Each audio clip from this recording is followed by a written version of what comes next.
Thank you Vijay and thank you Jeevan. ప్రియమైన దేవుని బిడ్డలరా, ప్రభువైన యేసుక్రీస్తు నామములో మరొకసారి మీ అందరికి కూడా నేను శుభములు తెలియజేస్తూ ఉన్నాను. ప్రభు మనకిస్తున్న శ్రేష్టమైన ఈ అవకాశాన్ని బట్టి నేను ప్రభుకి ఎంతో కృతజ్ఞత చెల్లిస్తూ ఉన్నాను. ఈ రీతిగా మనము ప్రతి వారం కూడుకొని బైబిల్ ధ్యానం అంటే యాక్చువల్గా మరి బుక్స్ యొక్క సర్వే, బైబిల్ బుక్స్ యొక్క విశ్లేషణ మనం చేసుకోవడానికి పరిశుద్ధాత్మ దేవుడు మనకెంతో సహాయపడుతూ ఉన్నాడు. అందుని బట్టి కూడా నేను ప్రభుని స్తుతిస్తూ ఉన్నాను. మీరు కనపరుస్తున్న ఆసక్తిని బట్టి కూడా I really want to appreciate all of you for taking your precious time. ఇప్పుడు బెంగళూరులో, తర్వాత ఆంధ్రాలో బాగా వర్షాలు వస్తున్నాయి. Probably they may be a problem with the network. పర్వాలేదు, అక్కడక్కడ కొంత నెట్వర్క్ ప్రాబ్లం ఉండొచ్చు because of the heavy rains that we are having here. అయినా కూడా ప్రభు మనకు ఇస్తున్న అనుకూలతను బట్టి ప్రభుని స్తుతిస్తూ మనం ఈనాటి యొక్క మరి స్టడీలోనికి వెళ్దాం. ఇంతక ప్రార్థనలో కూడా మనకి తెలియచేసినట్టుగా లాస్ట్ టైం మనము రూత్ గ్రంథాన్ని మనం చూసాం, ఓవరాల్ సర్వే చేసాం రూత్ గ్రంథం యొక్క. ఈ రోజున సమూయేలు గ్రంథాన్ని మనం చూడాలి. బైబిల్లో సమూయేలు గ్రంథం అన్నప్పుడు యాక్చువల్గా మనకి 2 పుస్తకాలు ఉన్నాయి, the first book and the second book of Samuel. మొదటి గ్రంథం సమూయేలు, అలాగే సమూయేలు యొక్క 2వ గ్రంథం. కనుక 2 గ్రంథాలు ఉన్నాయి. కానీ దేవుని బిడ్డలారా, వెన్ ఇట్ వాజ్ రిటన్, అది రాయబడినప్పుడు 2 గ్రంథాలుగా రాయబడలేదు. ఇట్ వాజ్ జస్ట్ 1 బుక్ అన్నమాట, ఒకటే పుస్తకంగా రాశారు. కానీ మనకు అనుకూలంగా ఉండడానికి కోసం they have divided into 2 parts. మొదటి గ్రంథం, 2వ గ్రంథం అని అలాగే విభజన జరిగిందనమాట. కనుక అప్పుడు మనం ఓవరాల్ సర్వే చేసేటప్పుడు వేరువేరుగా చేయకూడదు. వేరువేరుగా చేయకుండా ఓవరాల్గా 2 పుస్తకాలని కలిపి చూడాలన్నమాట. That's how the survey goes. అలాగే రాజుల గ్రంథం కానీ, అలాగే దినవృత్తాంతముల గ్రంథం కానీ మనకి 2 గ్రంథాలు ఉన్నప్పటికీ కూడా we don't see them as separate books, but we see them as one whole book అన్నమాట. 2 గ్రంథాలు కలిపి చూడాల్సినటువంటి అవసరత ఉంటుంది. కనుక ఈ రోజున మన స్టడీలో కూడాను మొదటి గ్రంథం, 2వ గ్రంథం కలిపి చూస్తాం అన్నమాట. మనం కలిపి చూస్తాం, ఎందుకంటే ఇట్స్ ద సేమ్ స్టోరీ, ఒకటే స్టోరీ కంటిన్యూ అవుతుంటుంది. కనుక we just cannot divide exactly after the first book అన్నమాట. మొదటి గ్రంథం తర్వాత అక్కడతో కట్ చేసేసి మళ్ళీ ఆ తర్వాత 2వ గ్రంథాన్ని మళ్ళీ వేరుగా స్టడీ చేయడం అని జరగదు. అదంతా కంటిన్యూషన్ అన్నమాట. కనుక ఒకటే పుస్తకంగా ఈ 2 గ్రంథాలు ఒకటే పుస్తకంగా మనం చూడబోతున్నామని మొట్టమొదటిగా మీకు జ్ఞాపకం చేస్తున్నాను. ఆ తర్వాత ఈ సమూయేలు గ్రంథానికి వస్తే, ఈ సమూయేలు గ్రంథం ఎవరు రాశారు, సమూయేలు గ్రంథం ఎవరు రాశారు అనే మాట మనం ఆలోచన చేసినప్పుడు ఇక్కడ 2-3 పేర్లు మనకి బయటకు వస్తాయి. ఒక ఆలోచన ఏంటంటే అబియాతార్. అబియాతార్ అంటే దావీదు యొక్క దాసుడు, దావీదు యొక్క సేవకుడు అబియాతార్. అబియాతారు రాసి ఉంటాడని ఒక ఆలోచన. 2వ ఆలోచన ఏంటంటే నాతాను రాసుంటాడు, ప్రవక్త అయిన నాతాను ఈ బుక్ రాసుంటాడనేది ఒక ఆలోచన, అది సెకండ్. 3వది ఏంటంటే గాదు రాసుంటాడనేది మరొక ఆలోచనగా ఉంటుంది దేవుని బిడ్డలారా. కనుక ఇలాగ 3 పేర్లు బయటకు వచ్చాయి, అబియాతారు, నాతాను, అలాగే గాదు. ఈ 3 పేర్లు బయటకు వచ్చినాయని మనం జ్ఞాపకం చేసుకోవాలి. తర్వాత ఈ 2 పుస్తకాలు, ఈ 2 గ్రంథాలు, మొదటి గ్రంథం, 2వ గ్రంథం, ఈ 2 గ్రంథాలు మనం చూస్తే 3 మెయిన్ క్యారెక్టర్స్ మనకు కనపడతారు. 3 వ్యక్తులు మెయిన్గా మనకు కనపడతారు. మెయిన్గా 5 ఉన్నప్పటికీ 3 కనపడతారు. 5 ఎవరో కొద్దిగా చెప్తాను, కానీ 3 అయితే మనకి ప్రధానమైనటువంటి వ్యక్తులుగా కనపడతారు. 3 ఇంపార్టెంట్ క్యారెక్టర్స్. వాళ్ళు ఎవరంటే, ఒకటి సమూయేలు, ప్రవక్త అయిన సమూయేలు. 2వది రాజైన సౌలు రాజు. ఆ తర్వాత మనకందరికి బాగా పరిచయమైన దావీదు. ఈ 3 క్యారెక్టర్స్ మనకి ఎక్కువగా వివరించబడ్డాయి అన్నమాట. ఈ 2 గ్రంథాల్లో వీళ్ళ 3 గురించి ఎక్కువగా మనం చూస్తాం. తర్వాత ఈ 2 గ్రంథాలు కలిపి ఒక కీవర్డ్స్ మూలమైనటువంటి వాక్య భాగాన్ని మనం ఒకవేళ చూడగలిగితే అది ఎక్కడుందనంటే మీరు మొదటి సమూయేలు గ్రంథం 8వ అధ్యాయం చూడండి ఒకసారి. 8th చాప్టర్ 4వ వచనం నుండి ఒక 2, 3 వచనాలు చదువుతున్నాను నేను, గమనించండి. మనకి కీవర్డ్స్‌గా మనం తీసుకోవాల్సిందనమాట ఇది. చిత్తగించుము, నీవు వృద్ధుడవు, నీ కుమారులు నీ ప్రవర్తన వంటి ప్రవర్తన గలవారు కారు గనుక సకల జనుల మర్యాద చొప్పున మాకొక రాజును నియమింపుము, అతడు మాకు న్యాయము తీర్చునని అతనితో అనిరి. మాకు న్యాయము తీర్చుటకై రాజును నియమింపుమని వారు అనిన మాట సమూయేలు దృష్టికి ప్రతికూలముగా ఉండెను గనుక సమూయేలు యెహోవాను ప్రార్థన చేసెను. అందుకు యెహోవా సమూయేలునకు సెలవిచ్చినదేమనగా, జనులు నీతో చెప్పిన మాటలన్నిటి ప్రకారము జరిగింపుము. వారు నిన్ను విసర్జించలేదు గాని తమ్మును ఏలకుండా నన్నే విసర్జించి ఉన్నారు. చూసారా దేవుని బిడ్డలారా, ఇది చాలా చాలా అతి ప్రాముఖ్యమైనటువంటి వర్స్‌గా ఈ 2 గ్రంథాల్లో నుంచి మనం చూస్తున్నాం. ఏంటి ఇక్కడ ప్రజలు they have denied the ruling of the lord అనే మాట మనం చూస్తున్నాం. వాళ్ళు ప్రభు యొక్క ఏలుబడిని ఇష్టపడలేదు. ప్రభు వాళ్ళ పైన రాజుగా ఉంటాన్ని ఇష్టపడలేదు. అందుకనే సమూయేలు దగ్గరకు వచ్చి ఏమన్నారంటే, మాకు రాజు కావాలన్నారు, దేవుడు అక్కర్లేదన్నారు. అది ఎంత దౌర్భాగ్యపు స్థితో మీరు అర్థం చేసుకోండి దేవుని బిడ్డలారా. That could be the beginning of the fall of the Israelites. ఇశ్రాయేలీల యొక్క పతనానికి అదే మూలమై ఉండొచ్చు కూడా. ఎందుకంటే they were rejecting God and rejecting God's rulership over them. వాళ్ళ మీద దేవుని యొక్క అధికారాన్ని, దేవుని యొక్క ఏలుబడిని వాళ్ళు తృణీకరిస్తున్నారు. కనుక ఇది చాలా చాలా దేవునికి ఎంతో ఆయాసాన్ని కలిగించినటువంటి మాటగా మనం చూస్తున్నాం.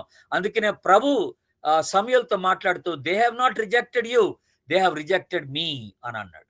నన్ను వాళ్ళు విసర్జించి ఉన్నారని ప్రభు ఎంతో బాధతో ఆ మాట చెప్పినట్టుగా చూస్తున్నాం. ఆ తర్వాత కూడా ప్రభు అన్నాడు, ఆ తర్వాత 2 వచనాలు మీరు మళ్ళీ చదివితే 8, 9 వరకు మీరు చదివితే ప్రభు అంటాడు, వాళ్ళు అడిగినట్టుగా రాజుని ఇచ్చేయండి. Let them see what kind of a king they will have. ఆ రాజు ఏం చేస్తాడో వారికి వారే అనుభవపూర్వకంగా తెలుసుకోవాలన్నట్టుగా వాళ్ళకి రాజుని ఇచ్చేయండి అని చెప్పేసి సమూయేలుకి చెప్తాడనమాట. సో దట్స్ హౌ ఆ తర్వాతనే సౌలు రాజు ఏర్పాటు చేయబట్టం అనేది జరుగుతుంది.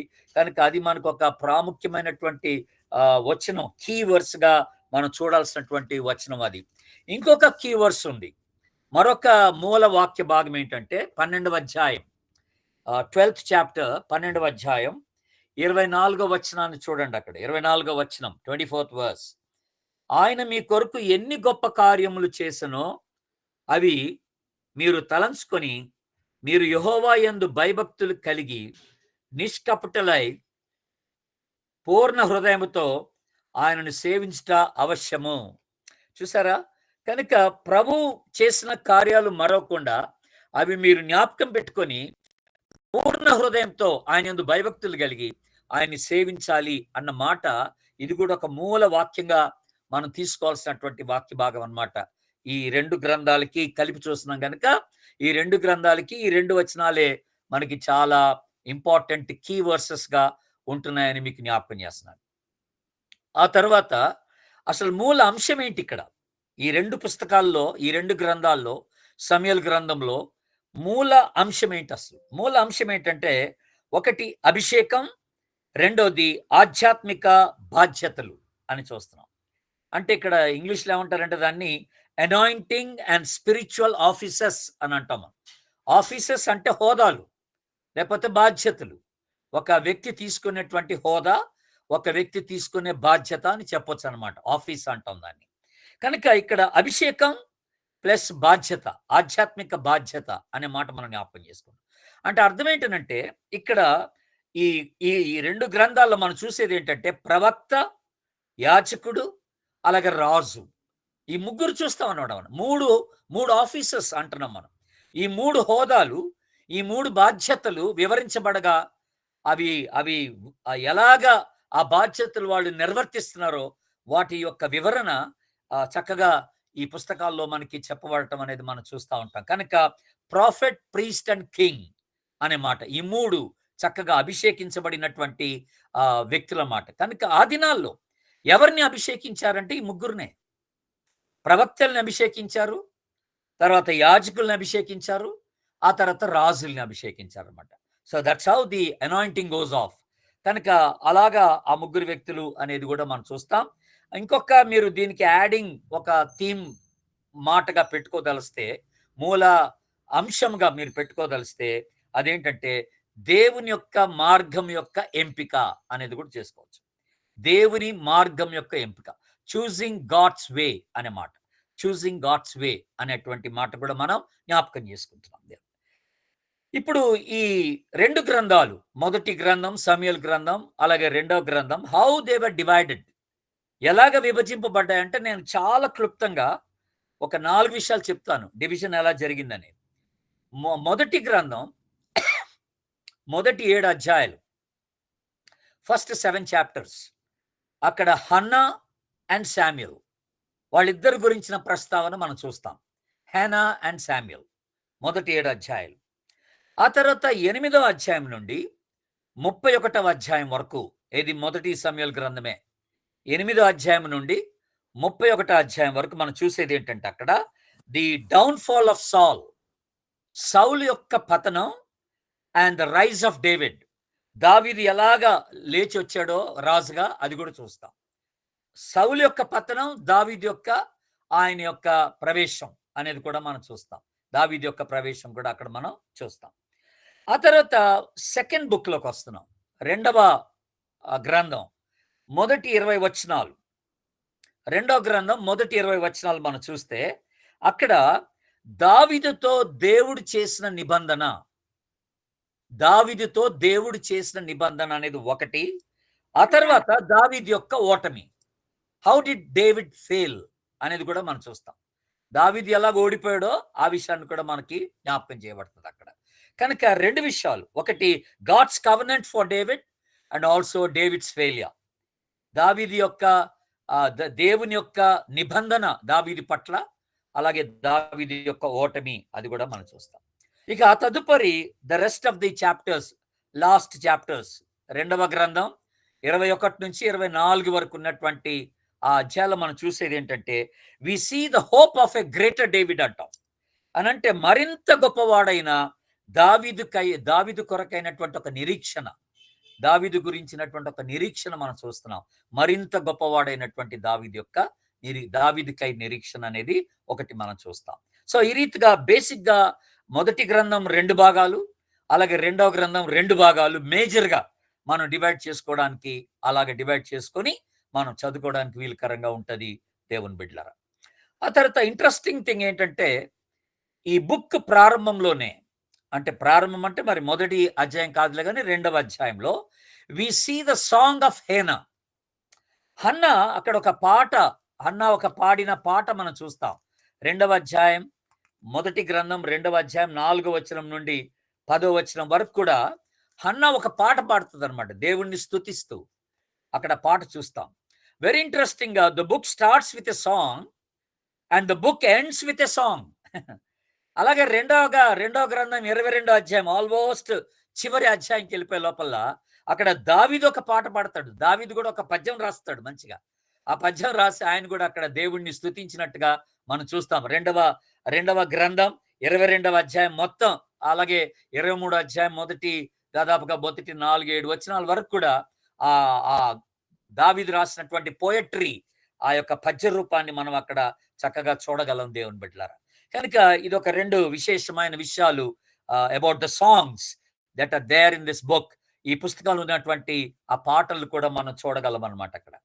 తర్వాత ఈ 2వ గ్రంథంలో మొదటి అధ్యాయంలో దావీదు ఏ రీతిగా సౌలు చనిపోయినందుకు విలపిస్తాడో, ఏ రీతిగా తన సొంత అంటే చాలా క్లోజ్ ఫ్రెండ్ అయిన యోనాతాన్ చనిపోయినందుకు ఎలాగ విలపిస్తాడో, ఆయన విలపిస్తూ చెప్పినటువంటి పద్యం అక్కడ మనకి రాయబడి ఉంటుంది అంట. ఫస్ట్ చాప్టర్ అంతా కూడాను, రెండవ గ్రంథం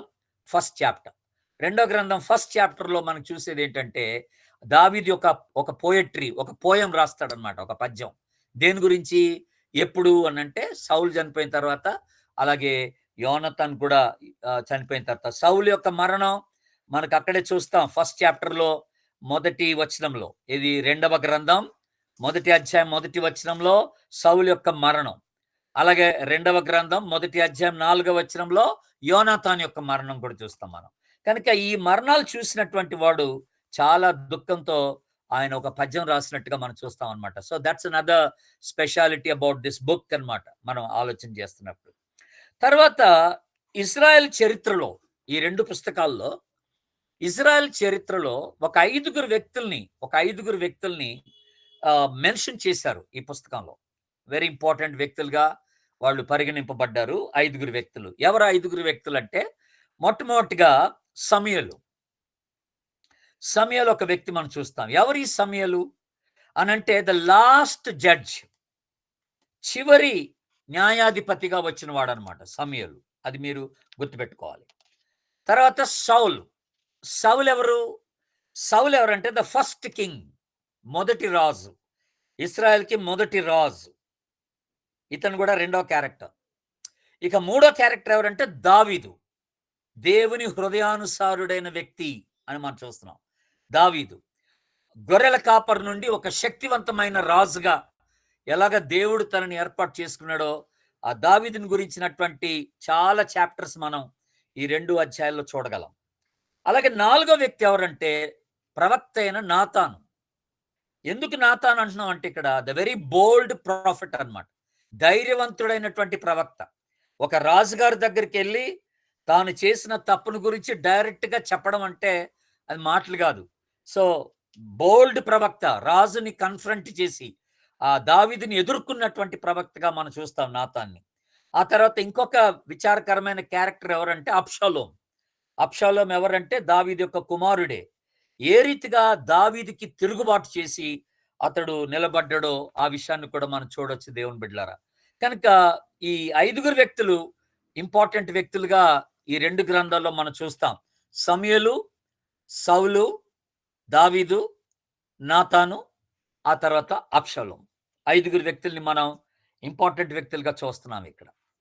తర్వాత ఈ గ్రంథంలో నుంచి, అంటే ఈ వ్యక్తుల్లో నుంచే, కొంతమంది వ్యక్తుల్లో నుంచి మనం నేర్చుకోవాల్సిన కొన్ని పాఠాలు ఉన్నాయి. ఆ పాఠాలు, చాలా పాఠాలు ఉన్నాయి. అవేంటో మీకు వివరిస్తాను. మనం నేర్చుకోవాల్సిన పాఠాలు ఈ గ్రంథాల్లో. ఫస్ట్ థింగ్ ఏంటనంటే, దేవుడు విశ్వాస సహితమైన ప్రార్థన వింటాడు. డెఫినెట్గా వింటాడు. విశ్వాస సహితమైన ప్రార్థన, అది హన్నా జీవితంలో మనం చూస్తాం. ద వెరీ ఫస్ట్ చాప్టర్లోనే మనకు కనపడుతుంది. కనుక మన విశ్వాసంతో ప్రార్థన చేసినప్పుడు ఆ ప్రార్థన దేవునికి ఎంతో అంగీకృతంగా ఉంటుందని మనం జ్ఞాపకం చేసుకోవాలి. అందుకనే మార్కు సువార్తలో కూడా 11వ అధ్యాయం 24వ వచనంలో మనందరికి తెలిసినట్టుగా, మీరు అడుగుచున్న వాటినెల్లను పొంది ఉన్నామని నమ్ముడి, అప్పుడు అవి మీకు అనుగ్రహింపబడును అంటాడు. ఆల్రెడీ పొంది ఉన్నామని నమ్ముడి, అప్పుడు అవి మీకు అనుగ్రహింపబడును. కనుక it's exactly the prayer of faith, విశ్వాస సహితమైన ప్రార్థన అని మనం మాట్లాడుతున్నాం అన్నమాట. అది హన్నా జీవితంలో మనం చూసేటువంటి ఒక పాఠం. మన ప్రార్థన ఎప్పుడు కూడా డౌట్ఫుల్గా ఉండకూడదు. మరి ద్వంద్వ ఆలోచన ఉండకూడదు ప్రార్థనలో, ద్వంద్వ మనస్తత్వం ఉండకూడదు. ఎందుకంటే మనము ద్వంద్వ మనస్సు కలిగి అడిగినప్పుడు, యాకోబు పత్రికలో అన్నాడు, మీరు ద్వంద్వ మనస్సు కలిగి అడిగినప్పుడు మీకేం దొరకదు అన్నాడు. యాకోబు పత్రిక 1వ అధ్యాయంలో చూస్తాం, అది మీకేం దొరకదు అన్నాడు. కనుక ద్వంద్వ మనసు అంటే అర్థం ఏంటంటే, అటు లోకం మీద, అటు మనుషుల మీద, ఇటు దేవుని మీద నమ్మకం అనమాట. అటు ఇటు కాకుండా we don't believe in God, అదనమాట. అట్లాంటి ఒక స్థితిలో ఉండి ప్రార్థన చేయకూడదు. సెకండ్ థింగ్ మనం చూసేది ఏంటంటే, ఈ 2 గ్రంథాల్లో God blesses the righteous and judges the wicked అని. దేవుడు నీతిమంతుల్ని ఆయన ఆశీర్దిస్తాడు, దుష్టులను ఆయన తీర్పు తీరుస్తాడనే మాట వెరీ క్లియర్గా ఈ 2 గ్రంథాల్లో మనం చూడొచ్చు దేవుని బిడ్డలారా. Very clear. అది ఇంకో మంచి పాఠం. ఇక దాని గురించి నేను ఎక్కువగా వివరించాల్సినటువంటి పని లేదు. God blesses the righteous and he judges the wicked అనే మాట. ఇక మూడవదిగా మనం ఆలోచన చేస్తుంది ఏంటంటే, God intervenes in the lives of the people. దేవుడు ప్రజల యొక్క జీవితాల్లో ఆయన చొరవ చేసుకుని వస్తాడు ఆయా సందర్భాల్లో. అదే మనం చూస్తాం ఈ గ్రంథాల్లో. ఒక్కొక్కరి జీవితాల్లో దేవుని యొక్క ప్రవేశం, హౌ గాడ్ ఇంటర్వీన్డ్, ఏ సమయాల్లో, ఏ సందర్భంలో దేవుడు ఎలాగా ఒక్కొక్కరి జీవితంలోకి ఆయన ప్రవేశించాడో అది మనం చూస్తాం. దేవుని బిడ్డలారా మన జీవితంలో కూడా ఆయా సందర్భాల్లో దేవుడు డైరెక్ట్‌గా ఆయన మన జీవితాల్లోనికి వచ్చేస్తాడు ఆయన. ఆయన ప్రవేశిస్తాడు. మనల్ని సంధిస్తాడు. అది గద్దింపు రూపంలో కావచ్చు, ఆశీర్వాద రూపంలో కావచ్చు, ఆదరణ రూపంలో కావచ్చు గానీ, but there will be an intervention of God in each of our lives అనే మాట మనం జ్ఞాపకం చేసుకోవాల్సినటువంటి మాట దేవుని బిడ్డలారా. ఇక ఆ తర్వాత మనందరం బాగా ఆసక్తి కలిగి వినాలనుకునేటువంటి ఒక టాపిక్ ఏంటంటే, ఈ 2 గ్రంథాల్లో the ark of the covenant అనే మాట మనం జ్ఞాపకం చేసుకుంటాం. The ark of the covenant అంటే అర్థం ఏంటనంటే, దేవుని యొక్క మందసం, యెహోవా మందసం అనే మాట మనం జ్ఞాపకం చేసుకుంటున్నాం మాట. ఎందుకంటే ఈ పుస్తకాల్లో కూడానండి, ఈ పుస్తకాల్లో మనము ఈ పుస్తకాల్లో మందసాన్ని గురించి బాగా రాశారు. యెహోవా మందసాన్ని గురించి బాగా రాశారు. దాని గురించి కూడా మీకు కొంత వివరిస్తానిప్పుడు. దానికి సంబంధించి ఒక ఇంపార్టెంట్ ఒక సంఘటన జరిగింది. ఆ సంఘటన యొక్క కారణం ఏంటనేది కూడా చాలా మంది తెలుసుకోవడానికి ఇష్టపడతా ఉంటారు. So, I will explain that anyway. అయితే ఈ మందసము చాలా ఇంపార్టెంట్. ఎందుకంటే మందసము వాట్ డస్ ఇట్ సింబలైజ్? మందసము దేనికి గుర్తంటే దేవుని యొక్క సన్నిధికి గుర్తు. దేవుని బిడ్డలారా, ఇది మీరు గుర్తుపెట్టుకోవాలి ఎప్పుడు. మందసము దేవుని సన్నిధికి గుర్తు అన్నమాట అది. అయితే బైబిల్‌లో మనం చూస్తే వెరీ ఇంట్రెస్టింగ్‌గా దాదాపుగా 11 పుస్తకాలు 11 బుక్స్‌లో ఈ మందసాన్ని గురించినటువంటి ప్రస్తావన జరుగుతది. నిర్గమాకాండం, ద్వితీయోపదేశ కాండం, యెహోషువ గ్రంథం, న్యాయాధిపతుల గ్రంథం, సమూయేలు గ్రంథం, రాజుల గ్రంథం, దినవృత్తాంతములు, కీర్తనలు, ఇర్మియా, హెబ్రీ పత్రిక, ఆ తర్వాత ప్రకటన గ్రంథం. ఇప్పుడు మీరు రాసుకుంటున్నారేమో నాకు తెలీదు. But I am just mentioning it once again. నిర్గమాకాండం, ద్వితీయోపదేశ కాండం, డ్యూటరానమీ, యెహోషువ గ్రంథం, ఆ తర్వాత న్యాయాధిపతులు, Judges, then Samuel, the book of Samuel and the book of Kings, రాజుల గ్రంథం, దినవృత్తాంతములు, క్రానికల్స్, కీర్తనలు, జెరిమాయా, ఇర్మియా, హీబ్రూస్ అండ్ రెవల్యూషన్. దాదాపుగా 11 పుస్తకాల్లో ఈ మందసాన్ని గురించినటువంటి ప్రస్తావన జరిగింది దేవుని బిడ్డలారా. అయితే ఈ మందసములో ఉన్నదేంటి? ఇంతకీ మనకి బైబిల్‌లో చాలా క్లియర్‌గా రాయబడింది. ఒకసారి మీరు హెబ్రీ పత్రిక తీయండి. నేను అక్కడ జస్ట్ ఒకే దగ్గర వివరించబడింది మీకు గుర్తు చేస్తున్నాను. అక్కడక్కడ భాగాలు కాకుండా హెబ్రీ పత్రిక ఒకసారి తీయండి మీరు. The book of Hebrews chapter 9. Hebrew పత్రిక 9వ అధ్యాయం. 9వ అధ్యాయం చూడండి. అక్కడ 2, 3, 4 వచనాల్లో మనం మాట చూస్తాం అక్కడ. ఎలాగనగా మొదట ఒక గుడారం ఏర్పరచబడెను. అందులో దీపస్తంభము, బల్లయు, దాని మీద ఉంచబడిన రొట్టెలను ఉండెను. దానికి పరిశుద్ధ స్థలం అని పేరు. రెండవ తెరకు అవతల అతి పరిశుద్ధ స్థలమును గుడారం ఉండెను. అందులో సువర్ణ దీపార్తియు అంతటను బంగారు రేకులతో తాపబడిన నిబంధన మందసం ఉండెను. నిబంధన మందసం అన్నాడు అక్కడ. The ark of the covenant అంటున్నాం. నిబంధన మందసం. ఆ మందసంలో మన్నా గల బంగారు పాత్ర, మన్నా ఉందట అక్కడ. చిగురించిన అహరోను కర్ర, ద బడెడ్ ఏరన్స్ రాడ్ అని అంటున్నాం. అలాగే నిబంధన పలకలు, అంటే 10 ఆజ్ఞల పలకలు కూడా ఆ మందసంలో ఉంచబడ్డట్టుగా మనం చూస్తున్నాం దేవుని బిడ్డలారా. అయితే దేవుడు ఈ మందసాన్ని చాలా జాగ్రత్తగా కాపాడుకోమన్నాడు. మీరు ఒకసారి నిర్గమాకాండం, ద బుక్ ఆఫ్ ఎక్సోడస్ చూడండి మీరు. Exodus chapter 16.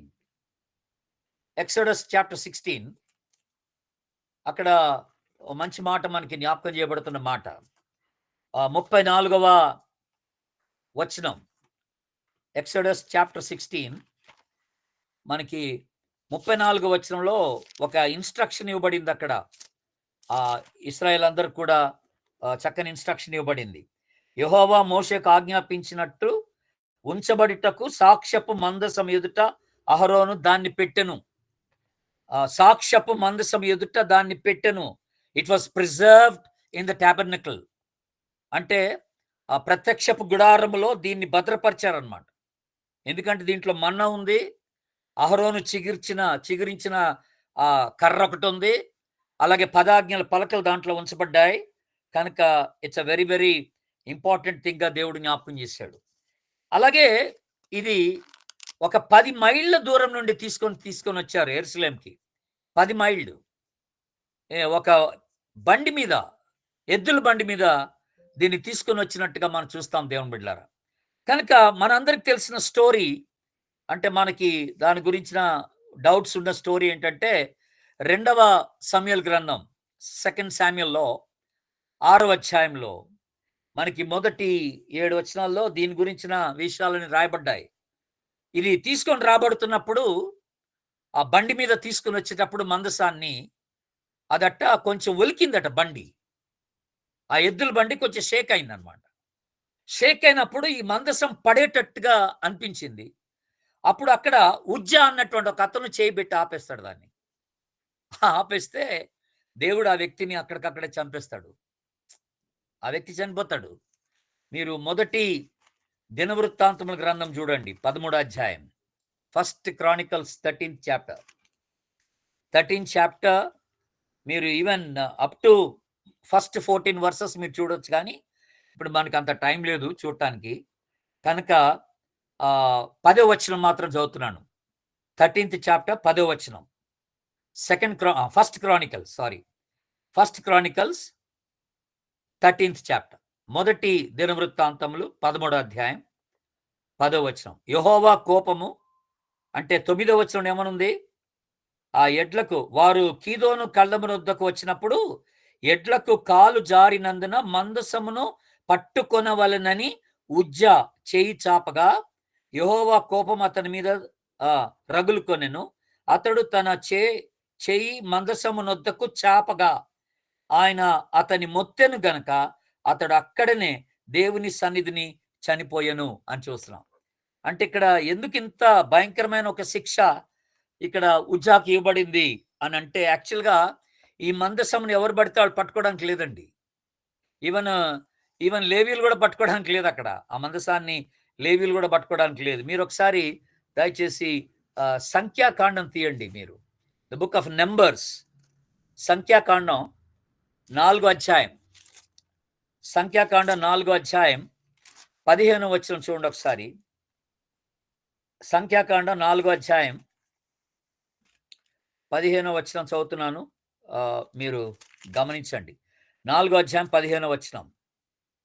దండు ప్రయాణమైనప్పుడు అహరోను అతని కుమారులు పరిశుద్ధ స్థలం యొక్క ఉపకరణం అన్నిటినీ కప్పుట ముగించిన తర్వాత కహతీయులు దాన్ని మోయ రావలెను అని అన్నాడు. చూసారా? అయితే వారు చావక ఉండినట్లు పరిశుద్ధమైన దానిని ముట్టకూడదు. ఇది ప్రత్యక్షపు గుడారములో కహతీయుల భారము అని అన్నాడు. చూసారండి? ప్రత్యక్షపు గుడారములో ఈ మందసాన్ని పట్టుకునేటువంటి హక్కు ఎవరికి ఉందంటే కహతీయులకు ఉందన్నాడు. ఓన్లీ కహతాయిట్స్ అనే మాట. వీళ్ళకి మాత్రమే దేవుడిచ్చాడు ఆధిక్యత. వాళ్లే పట్టుకోవాలట. వాళ్లే పరిశుద్ధంగా దాన్ని ఆచరించి దాన్ని పట్టుకోవడానికి దేవుడు పర్మిషన్ ఇచ్చాడు. అయితే మనందరికి తెలిసినట్టుగా ఈ మందసము కొంతకాలము అబినాదాబు ఇంట్లో ఉండింది. మరి ఇంట్లో ఉన్నప్పుడు వాళ్ళు పట్టుకోలేదా? వాళ్ళు పట్టుకొని ఉంటారు. మరి వాళ్ళు చావలేదా? చావలేదు. ఎందుకు చావలేదు? సరే, ఇంకొక మాట మీరు జ్ఞాపకం చేసుకోవాల్సిన మాట. అంటే నేను మీకు ఇక్కడ ఇంకో విషయాన్ని కూడా చెప్పాలా. ఈ మందసం అనేది దేవుని సన్నిధికి గుర్తుపెట్టుకోండి ఎప్పుడైనా. ఈ మందసం అనేది దేవుని సన్నిధికి గుర్తు. కనుక మనం దేవుని సన్నిధిని ఎల్లప్పుడూ కలిగి ఉండాలా. మనతో దేవుని సన్నిధి ఎల్లప్పుడూ ఉండాలని కోరుకోవాలా మనం. ఇశ్రాయేలుతో దేవుని సన్నిధి ఎలాగుండిందంటే, ప్రతిసారి ఈవెన్ వీళ్ళు ఆ మందసాన్ని ఎక్కడ యోర్దాను దాటేటప్పుడు కూడా మందసాన్ని ఎత్తుకొని వెళ్ళాలన్నాడు. ఆ మందసం ఏంటంటే దేవుని సన్నిధికి గుర్తు అనమాట. ఆ దేవుని సన్నిధి మీతో ఉండేటట్టుగా చూసుకోండి అన్నాడు అనమాట ఆల్ ద టైం. కొన్నిసార్లు ఎక్కువగా దేవుని సన్నిధిని మనం అలవాటైపోతే నిర్లక్ష్యత కూడా వచ్చేస్తుందండి. గుర్తుపెట్టుకోవాలి. అందుకు అది సాదృశ్యంగా అబినాదాబు ఇంట్లో ఉండినా వాళ్ళకి ఏం జరగలేదు. నేనేమనుకున్నానంటే, అబినాదాబు ఇంట్లో మందసం ఉండింది, వాళ్ళు డెఫినెట్గా దాన్ని పట్టుకొని ఉంటారు, కానీ చావలేదు వాళ్ళెవరు. ఎందుకు చావలేదు? ఇప్పుడు ఇంకొక విషయం కూడా మీకు జ్ఞాపకం చేయాల. మీరు 1 సమూయేలు 6వ అధ్యాయం చూడండి. దేవుడు ఎంత అంటే స్ట్రిక్ట్ ఆర్డర్స్ ఇచ్చారు ఈ మందసాన్ని గురించి. ఎంత స్ట్రిక్ట్ ఆర్డర్స్ ఇచ్చారంటే 1 శామ్యూయల్ చాప్టర్ 6 6వ అధ్యాయం. 1 సమూయేలు 6వ అధ్యాయం. 19వ వచనం చూస్తే మనకి భయమేసిపోద్ది. 19వ వచనంలో అక్కడ బేత్షెమెషు అన్నటువంటి ఒక ఊర్లో, బెత్షెమెష్ అన్నటువంటి ఒక ఊరు. 19వ వచనం. బెత్షెమెషు వారు యెహోవా మందసమును తెరిచి చూడగా దేవుడు వారిని హతము చేసి ఆ జనులలో 50,070 మందిని మొత్తెను. ఆ యెహోవా గొప్ప దెబ్బతో అనేకులను మొత్తగా జనులు దుఃఖాక్రాంతులైరి. బెత్షెమెష్ అనే మాట మనం చూస్తున్నాం అక్కడ. ఆ ఊరి పేరు అది. ఆ ఊరి ప్రజలు ఆ ఊర్లోకి వెళ్ళిన తర్వాతట they were killed for profaning the ark. వాళ్ళు జస్ట్ చూసినందుకే తెరిచి చూసినందుకే అక్కడ ఎంతమందిని చూడండి, 50,070 మందిని దేవుడు చంపేశాడు, మొత్తి పడేశాడు. మరి అబీనాదాబ్ ఇంట్లో ఉన్నప్పుడు ఎవరు చావలేదు ఎందుకు? అంటే వాళ్ళు ముట్టలేదనా? ముట్టి ఉంటారు. కానీ నా ఆలోచన ఏంటి చెప్తున్నాను, మీరు వినండి ఇప్పుడు. కొన్నిసార్లు ఏమైందంటే దేవుని సన్నిధిని మనం ఎక్కువగా అనుభవిస్తూ ఉండటం వల్ల ఏమైపోద్దనంటే అలవాటైపోద్దనమాట. ఆ ప్రమాదం ఉంది. ఇంటి పక్కనే గుడి ఉంటది. గుడిలోకి ప్రతిసారి ఏదో కార్యక్రమం జరుగుతా ఉంటది. ఎళ్ళొస్తా ఉంటే అలవాటైపోద్ది గుడి. అదొక పరిశుద్ధమైనదన్న భావన మనకుండదు. ఆ భావన కోల్పోతాం కొన్నిసార్లు. ఇది మనదే గదా గుడి అని అనిపిస్తది. మనం ఏ మూలాన తిరగొచ్చు, ఎలాగైనా ఉండొచ్చని ఒక ఫీలింగ్ వచ్చేస్తది మనకి. అంటే చాలా జాగ్రత్తగా ఉండాలి. ఇంగ్లీష్‌లో ఒక స్టేట్మెంట్ ఉందండి. Familiarity brings or breeds contempt అంటాం. అంటే ఈ అలవాటైపోయిన స్థితి ఉంటది చూసారండి, అది చాలా దెబ్బతీస్తుంది మనల్ని.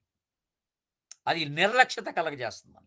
నిర్లక్ష్యత కలగజేసే ఛాన్స్ ఉందన్నమాట. కనుక దేవుని సన్నిధి అలవాటు కాకూడదు మనకి.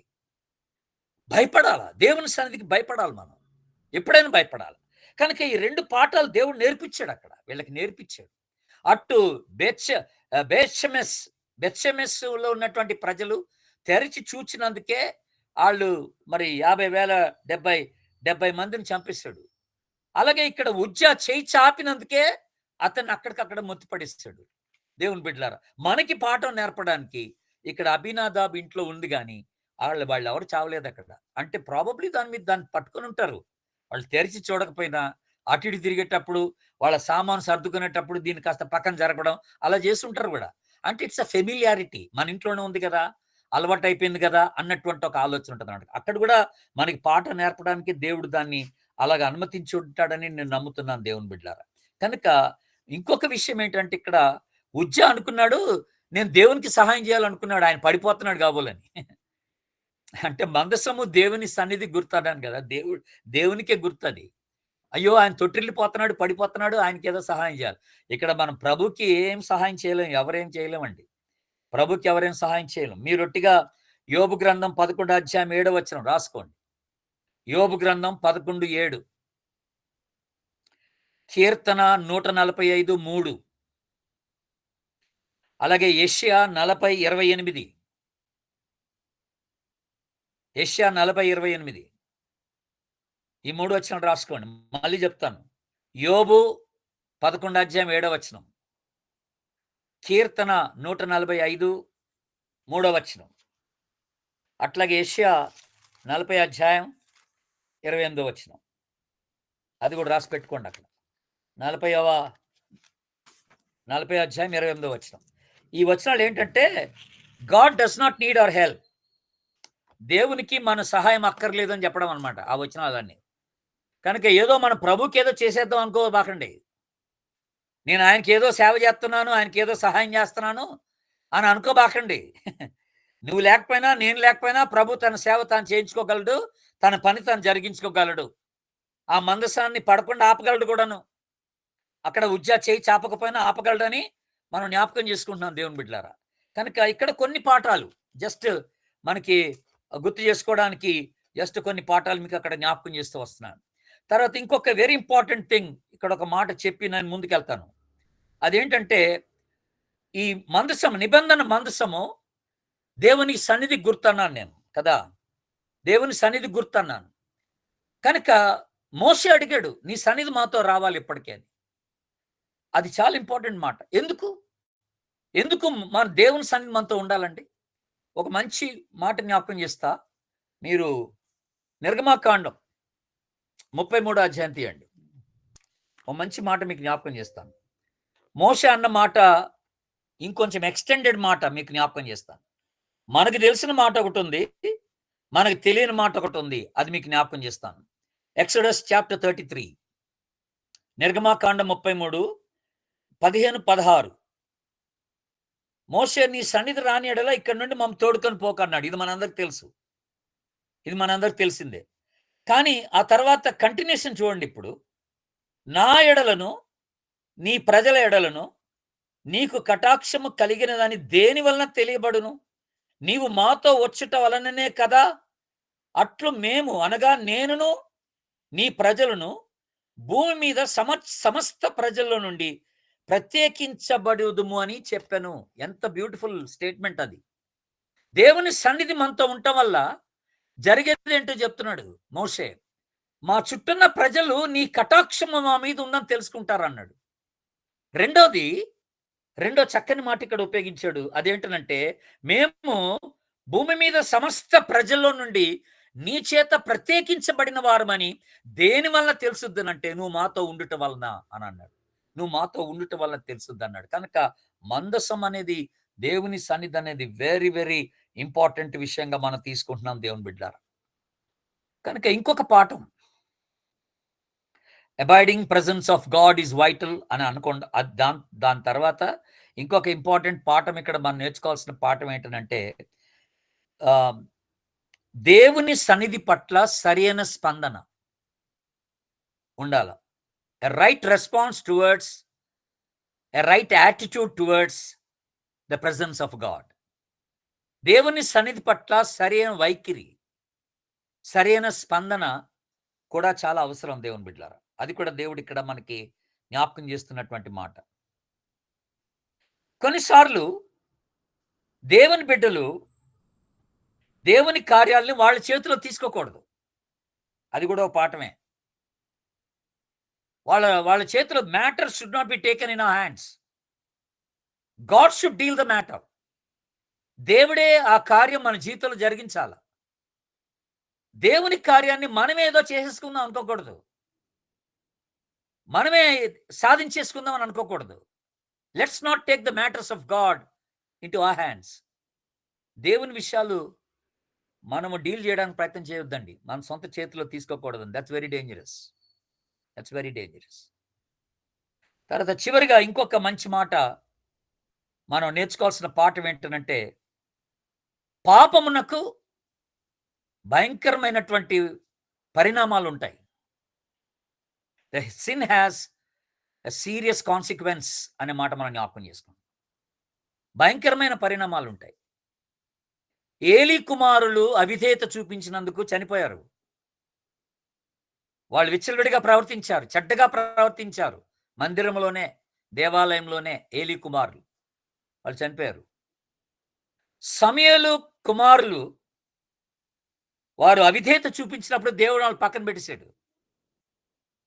సౌలు అవిధేయత చూపించినప్పుడు సౌలుని దేవుడు పక్కన పెట్టి దావీదుని ఎంపిక చేసుకున్నాడు. తన రాజ్యాన్ని తీసిపడేశాడు, అధికారాన్ని తీసిపడేశాడు. కనుక సిన్ హ్యాస్ సీరియస్ కాన్సిక్వెన్స్. అవిధేయత కానీ పాపానికి కానీ బహు కఠినమైన పరిణామాలు ఉంటాయని మనం జ్ఞాపకం చేసుకుంటున్నాం దేవుని బిడ్డలారా. కఠినమైన పరిణామాలు ఉంటాయని జ్ఞాపకం చేసుకుంటూ వస్తున్నాం. కనుక జాగ్రత్తగా ఉండాలి. ఆ విషయంలో మనందరం కూడా జాగ్రత్తగా ఉండవలసిన వారమై ఉంటున్నాం. సరే, ఇంకొకటి నేను ఇందాక మీకు జ్ఞాపకం చేస్తూ ఈ థీమ్ ఆఫ్ ద బుక్ అంటూ నేను ఏమన్నానంటే అనాయింటింగ్ అని అన్నాను. అభిషేకం అంటే ఆ దినాల్లో ముగ్గురిని అభిషేకించేవారని చెప్పాను. ప్రవక్తల్ని, యాజకుల్ని, రాజుల్ని అభిషేకించేవారని చెప్పాను మీకు కదా. ఈ అభిషేకాన్ని సీరియస్గా తీసుకోవాలా. ఈరోజు అభిషేకం ఎలాగుంది మన మీద? Do you know how we are anointed today? మనం రాజులు కాదు కదా, మన యాజకులు కాదు కదా, మన ప్రవక్తలు కాదు కదా అంటే కుదరదు. మనం సండే స్కూల్ టీచర్స్మే, యూత్ లీడర్స్మే, ప్రార్థనా గుంపుకి నాయకులమే, చర్చ్ పాస్టర్స్మే, చర్చ్ నాయకులమే, అధికారులమే, సెక్రటరీస్గా పనిచేస్తున్నాం, ఉమెన్ లీడర్స్గా పనిచేస్తున్నాం. It's a God given authority. ఇది దేవుడు మనకు అనుగ్రహించినటువంటి ఆధిక్యత, అధికారం. ఆయన అభిషేకించగా మనం పొందుకుందనమాట ఇది. ఆయన అభిషేకం ద్వారా పొందుకుంది. గాడ్ అనాయింటెడ్ అస్ అనే మాట మనం జ్ఞాపకం చేసుకుంటున్నాం. అర్థమవుతుందా దేవుని బిడ్డలారా? కనుక చాలా జాగ్రత్తగా చూసుకోవాలా ఈ బాధ్యతలు, దేవుడిచ్చిన బాధ్యతలు. Whether it is Sunday school ministry, youth ministry, church ministry, ఏదైనా కావచ్చు, విమెన్స్ మినిస్ట్రీ ఏదైనా కావచ్చు. దేవుడిచ్చిన పని జాగ్రత్తగా చేసుకోవాలా. అనాయింటింగ్ అనేది గాడ్స్ అనాయింటింగ్. ఆ తర్వాత ఇక్కడ ఈ గ్రంథంలో మనం ఇద్దరు మెయిన్ క్యారెక్టర్స్ ఉన్నారు ఈ 2 గ్రంథాల్లో. ఒకటి సౌలు, 2 దావీదు. సౌలు తన సొంత హృదయాన్ని అనుసరించి నడుచుకున్నాడు. కంపారిటివ్ స్టడీ చేస్తున్నాం అనమాట. దావీదు దేవుని హృదయానుసారుడు అనుంది. He followed God's heart. David followed God's heart. సౌలు దేవుని చేత ఏర్పరచబడ్డాడు. దావీదు కూడా దేవుని చేత ఏర్పరచబడ్డాడు. అలాగే దేవుడు సౌల్ని నడిపించడానికి సమూయేలుని దేవుడు అభిషేకించాడు. సౌల్ని నడిపించడానికి సమూయేలుని అభిషేకించాడు. అయితే దావీదుని నడిపించడానికి దేవుడు ఇతర ప్రవక్తలను కూడా అభిషేకించాడు. నాతాను ఇతర ప్రవక్తలను కూడా దేవుడు అభిషేకించాడు. సమూయేలుని కూడా అక్కడ వాడుకున్నాడు వేరే ప్రవక్తగా. సౌలుకి కొంత విజయాన్ని ఇచ్చాడు, దావీదు కూడా విజయాన్ని ఇచ్చాడు దేవుడు. సౌలు దేవునికి విధేయత చూపలేదు, దావీదు దేవునికి విధేయత చూపించాడు. సౌలు పాపం చేసి సాకులు చెప్పాడు ఒప్పుకోకుండా. We see that in the book. ఆయన తప్పు చేసి సాకులు చెప్పాడు. దావీదు పాపం చేసి ఒప్పేసుకున్నాడు. He confessed, he repented. సౌలు తను తాను ఎక్కువ ప్రేమించుకున్నాడు, దావీదు దేవుణ్ణి ప్రేమించాడు.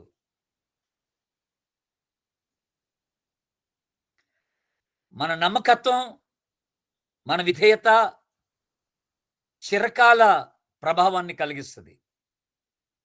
ఆ faithfulness and obedience can bring a lasting significance.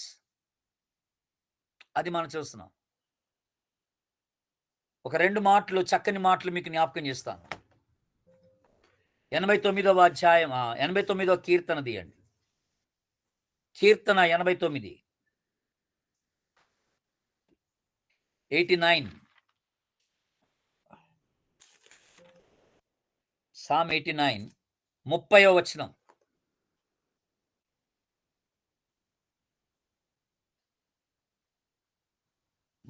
నుండి చూడండి, చక్కని మాటలు ఉంటాయి అక్కడ. మీ నా ఆజ్ఞలు గైకొని ఎడల, న్యాయ విధులు ఆచరింపని ఎడల, నా కట్టడలు అపవిత్రపరచిన ఎడల, నేను వారి తిరుగుబాటునకు దండముతోను, వారి దోషమునకు దెబ్బలతోను వారిని శిక్షించదను. కానీ నా కృపను అతనికి బొత్తిగా ఎడము చేయను. అబద్ధికుడనే నా విశ్వాస్యతను విడువను. నా నిబంధన నేను రద్దుపరచను. నా పెదవుల గుండా బయలు వెళ్ళిన మాటను మార్చను. అతని సంతానము శాశ్వతంగా ఉండుననియు, అతని సింహాసనము సూర్యుడున్నంత కాలము నా సన్నిధి నుండిననియు, చంద్రుడున్నంత కాలం అది నిలిచిననియు, మింట నుండి సాక్షి నమ్మకంగా ఉండినట్లు అది స్థిరపరచబడిననియు, నా పరిశుద్ధ తోడని నేను ప్రమాణం చేసినని దావీదుతో నేను అబద్ధమాడను. What a wonderful promise of God to do towards David. అంటే మనం నమ్మకంగా ఉన్నప్పుడు దేవుడు నమ్మకంగా ఉంటాడు. ఇంకో విషయం కూడా ఉందండోయ్, మనం నమ్మకంగా లేకపోయినా దేవుడు నమ్మకంగా ఉంటాడట. బైబిల్లో ఆ మాట రాసింది కదా. మనము నమ్మదగని వారం అయినప్పటికీ ఆయన నమ్మదగిన వాడుగా ఉన్నాడనే మాట జ్ఞాపకం చేస్తున్నాడు. నమ్మదగిన వాడుగా ఉన్నాడని కూడా జ్ఞాపకం చేస్తాడు. కనుక దావీదుని దేవుడు ఎంతో ప్రేమించాడు తన విధేయతను బట్టి. మనందరికి తెలిసినట్టుగా ఆ ఊరియా భార్య విషయంలో దావీదు పాపం చేసిన తర్వాత రాజుల గ్రంథంలో ఏమని రాస్తారంటే, ఆ పాపం తప్పితే ఇంకొక పాపం మళ్ళీ చేయలేదట దావీదు. ఇంకా వేరే ఏం పాపం చేయలేదంట. ఆ పాపం విషయంలో దేవుని సన్నిధిలో పశ్చాత్తాపపడి ఒప్పేసుకున్నాడు. దట్స్ హౌ దేవునికి ఎంతో ప్రియమైన వాడుగా, హృదయానుసారుడైనటువంటి వ్యక్తిగా దేవుడు దావీదుని నియమించి పెట్టుకున్నాడు. యెషయా గ్రంథం 9వ అధ్యాయం, ఐజియా చాప్టర్ 9. యెషయా గ్రంథం 9వ అధ్యాయం 7వ వచనం చూడండి. ఇది మొదలుకొని మితి లేకుండా దానికి వృద్ధియు క్షేమమును కలిగినట్లు సర్వకాలము దావీదు సింహాసమును రాజ్యమును నియమించును. న్యాయం వలనను నీతి వలనను రాజ్యమును స్థిరపరచుటకు అతడు సింహాసనాసీనుడై రాజ్య పరిపాలన చెయ్యును. దావీదు విషయంలో దేవుడు నియమించినటువంటి గొప్ప ఆశీర్వాదం అది. దేవుని బిడ్డలారా, what a wonderful blessing David has received from God. ఇద్దరు మెయిన్ క్యారెక్టర్స్ మనం చూస్తున్నాం. సౌలు ఆత్మహత్య చేసుకొని చనిపోయాడు. దేవుని మీద ఆధారపడలేదు. మీరు ఆ సమూయేలు గ్రంథం చూస్తే 28వ అధ్యాయంకి వస్తే ఆయన శకున గంటల మీద నమ్మకం పెట్టుకున్నాడు. మాంత్రజ్ఞులు నమ్మాడు. దేవుని మీద ఆధారపడలేదు. ఓటమి ఎదుర్కొన్నాడు. తానుగా చనిపోయాడు. దేవుని బిడ్డారా, కత్తి మీద పడి చనిపోవడం చూస్తున్నాం. అక్కడ ఒక బ్యాడ్ ఎగ్జాంపుల్ ఏంటంటే, తాను చావు చూసినటువంటి తన ఆయుధాలు మోసేవాడు కూడా అలాగే వాడు కూడా తన కత్తి మీద పడి చనిపోయాడంట.